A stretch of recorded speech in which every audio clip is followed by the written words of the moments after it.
రేవంత్ రెడ్డి గారు వచ్చిర్రా వచ్చి college case అనుకో లోపట్టేస్తారని చూసిరా వేసిండానే ఏడవైందే మరి ఎంక్వైరీ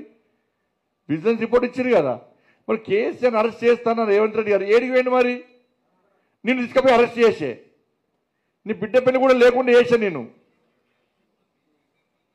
ఇదే కేసీఆర్ కదా నీ లోపడేసింది నేను అనుకున్నా అబ్బా రేవంత్ రెడ్డి నైన్రా ముఖ్యమంత్రి కనీసం మా పార్టీ కాకుండా ఆయన నాయుడు కేసీఆర్ పగ తీసుకుంటారు అనుకుని హైపాక్ చచ్చిపోయింది అయిపోయింది ఆ పగతో చచ్చిపోయింది కాళేశ్వరం ఇద్దరు ఒకటేనే మీరు నమ్మండి ఈ బీఆర్ఎస్ కాంగ్రెస్ ఒకటే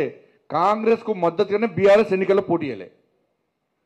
కాంగ్రెస్ను గెలిపించడానికే బీఆర్ఎస్ మీద ఇలా పోటీ చేయలే ఎందుకు పోటీ చేయాలంటే కేసుల మాఫీ ఇచ్చి పుచ్చుకునే ధోరణి ఇద్దరు వాళ్ళిద్దరిది రాత్రి పూట మాట్లాడుకుంటారు వాళ్ళిద్దరు ఈ కేసీఆర్ అనుకున్నాడు గీళ్ళతో ఏమవుతుంది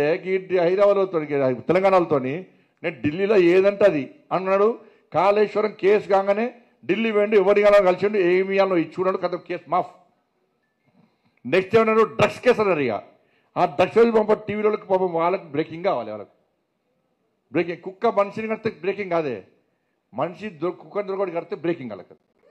పాపం ఈ టీవీలో రోజు బ్రేకింగే కాళేశ్వరం రాగానే ఇక చూడు ఒక చూడండి సార్ వాళ్ళ వాళ్ళ వాళ్ళ పెళ్ళు ఖరాబ్ అయినాయి వాళ్ళ మైండ్ వాళ్ళ సెల్ ఫోన్లు ఖరాబ్ అయినాయి వాళ్ళ కెమెరాలు ఖరాబ్ అయిపోయినాయి అంటే మీకు ఇది డ్రగ్స్ కేసు రాగానే మళ్ళీ డ్రగ్స్ కేసు అని 3 రోజులు బ్రేకింగ్ ఏమైంది డ్రగ్స్